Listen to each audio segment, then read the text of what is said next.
Selamat menyaksikan, semoga bermanfaat dan dukung terus channel Kang Kumis. Tampil cantik putih sempurna, pakailah Anzora seperti saya. Assalamualaikum warahmatullahi wabarakatuh. Kembali lagi bersama saya Kang Kumis. Kali ini Kang Kumis kembali bersama sahabat semua, tentunya masih tetap di channel Kang Kumis. Channel yang selalu membahas seputar kehidupan rumah tangga, dari masalah percintaan hingga masalah perselingkuhan. Nah, pada kesempatan kali ini Kang Kumis ingin membahas mengenai 6 ciri istri selingkuh dan sudah bercinta dengan pria lain. Nah, kira-kira apa saja tandanya ini ketika seorang istri dicurigai sudah bercinta dengan pria lain? Artinya di sini baru kemungkinan, bukan suatu kepastian. Nah, kita ketika bicara hal perselingkuhan memang sangat sulitlah dibuktikan, sehingga kita hanya memahami adanya beberapa kemungkinan yang terjadi ketika seseorang dimungkinkan sedang menjalani sebuah perselingkuhan. Nah, namun sebelum lanjut ke topik, ada salahnya silakan sahabat semua subscribe, like, dan komen di channel Kang Kumis agar sahabat semua tidak ketinggalan informasi dan juga kabar terbaru tentunya di channel Kang Kumis. Nah, kira-kira tanda pertama itu seperti apa? Ya, apa saja tanda-tanda yang bisa disinyalir bahwa itu menggambarkan ada kemungkinan seorang wanita ini atau seseorang ini sudah pernah bercinta dengan pria lain, ya.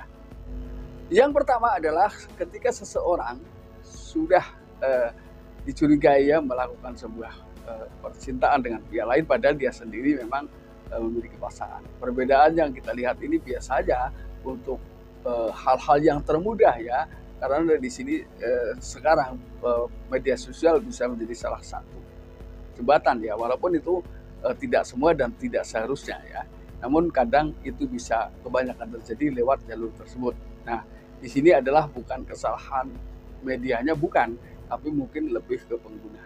Nah, apa saja sih yang bisa kita ketahui, yaitu dia akan terus mengamati pasangan, ya. Ketika dia seorang istri, berarti dia terus memperhatikan suami pada saat dia sedang bermain ponsel. Kenapa dia terus mengamati? Sebetulnya dia juga ingin mengetahui sejauh mana perhatian dan gelagat suami terhadap si dia pada saat dia sedang sama-sama, ya, berada di tempat yang sama, lalu kemudian si istri ini sedang bermain ponsel. Nah, ini adalah hal yang pertama. Jadi ada rasa takut, gelisah, dan juga banyak hal, ya. Ini yang pertama. Nah, kemudian yang kedua, ketika istri ini tampak ketakutan pada saat dia memegang ponsel dan kebetulan sedang bersama Anda, coba Anda perlahan pinjam, ya, ponselnya.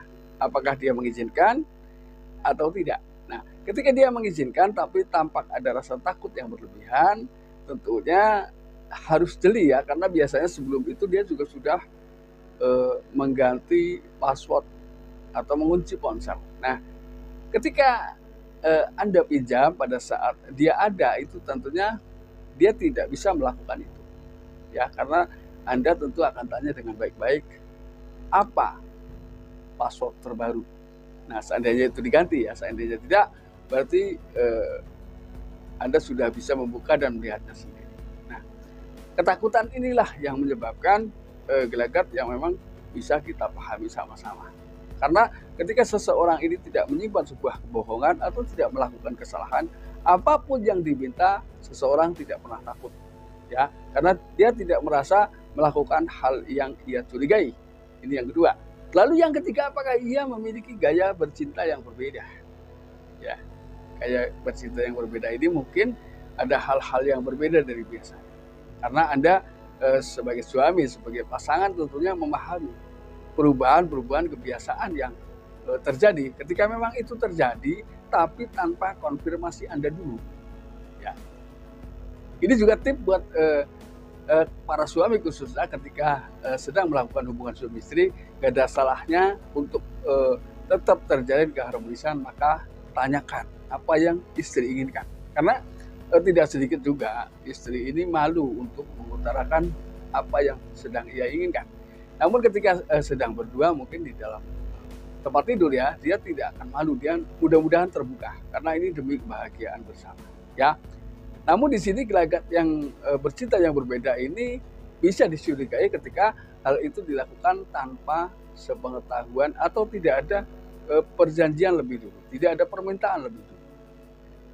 Biasanya dia suka melakukan hal-hal yang aneh tanpa memberitahu Anda dulu.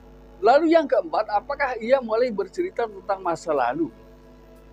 Nah, masa lalu ini biasanya adalah yang diceritakan bisa jadi adalah masa-masa yang kurang enak, ya. Namun sebaiknya ketika kita ingin betul-betul ya harmonis di tengah kehidupan rumah tangga, karena tidak semua pasangan mau mendengar atau menyukai dengan masa lalu pasangan, ya. Tidak semua. Ada kalanya yang memang ketika seorang sudah betul-betul mencintai, maka ada yang menuntut bagaimana cerita masa lalunya. Karena bisa jadi seorang pria ini betul-betul ketika masa lalunya kelam, dia memang betul-betul ikhlas mencintainya dan ingin mengangkat ke masa depan yang jauh lebih baik. Namun sekali lagi, tidak semua suami mau menerima cerita masa lalu tentang pasangan. Jadi hal yang terbaik di sini adalah kubur masa lalu dalam-dalam. Ketika masa lalu itu diceritakan, tidak menimbulkan, tidak berefek positif, ya, tidak berdampak positif, maka nggak usah diceritakan. Ketika seseorang memiliki masa lalu, tapi ketika diceritakan justru mendorong bagaimana menciptakan masa depan, itu nggak ada salahnya diceritakan. Namun ketika masa lalu ini justru akan memperburuk bagaimana untuk kedepannya atau menjangkau masa depan, maka lebih baik tutup dalam-dalam ketika memang hal itu memang tidak perlu diceritakan, ya. Lalu kemudian yang kelima, biasanya seseorang memiliki rutinitas baru yang tidak diberitahukan kepada pasangan atau melakukan aktivitas baru tanpa sepengetahuan pasangan. Nah ini. Namun tentunya sebagai istri yang baik, tentunya apapun yang akan ia lakukan ini tentunya dengan atas dasar izin suami, ya. Karena di sini izin suami adalah hal nomor satu yang harus dilakukan oleh istri ketika ingin melakukan sesuatu apapun, harus dengan izin suami. Nah, lalu bagaimana ketika seseorang ini memiliki aktivitas baru ditambah dengan tanpa izin suami? Ini tentunya sebagai suami yang perhatian dengan istri akan menanyakan hal ini dong. Nah, ketika ia ditanyakan aktivitas apa di luar, dia bingung dalam menjelaskan, maka sebaiknya bicarakan lebih pelan lagi, ya, lebih pelan lagi. Sebagai suami nggak usah menggunakan kekerasan, karena dengan kekerasan tidak akan menghasilkan apa-apa. Justru semakin si suami keras ini, biasanya si istri semakin menjauh dan semakin menutup rapat. Lalu yang keenam, biasanya dia memiliki sifat yang lebih manja dari biasanya, ya. Anda tentu tahu kapan dia mulai manja dan kemanjaan yang seperti biasanya seperti apa. Lalu apakah akhir-akhir ini dia bersifat atau bersikap lebih manja terhadap pasangan? Nah, namun kemanjaan ini ada memang banyak ya orang wanita yang memiliki sifat dasar memang manja. Artinya kemanjaan yang tidak dibuat-buat. Anda tentu paham. Nah, ketika Anda sudah paham betul bahwa memang dari awal Anda mengenal dia sampai akhir dia manja, nah, maka itu tidak termasuk, ya. Namun yang termasuk di sini adalah ketika dia tiba-tiba manja, nggak ada salahnya dong ditanyakan baik-baik. Ketika kemanjaan ini karena ditimbulkan rasa bahagia yang mendalam, rasa terima kasih terhadap suami, rasa sayang terhadap suami, ini tidak masalah, ya. Namun kemanjaan di sini adalah kemanjaan yang terjadi di luar kebiasaan, ya. Nah, sahabat, itulah 6 hal yang tentunya siapa tahu bermanfaat. Namun saya yakin sahabat semua memiliki pasangan yang setia dan selalu menghargai dan mencintai suami apa adanya. Mudah-mudahan apa yang Kak Gubis sampaikan bisa bermanfaat. Dan akhir kata, salam harmonis bersama Kak Gubis. Wabillahi taufiq wal hidayah.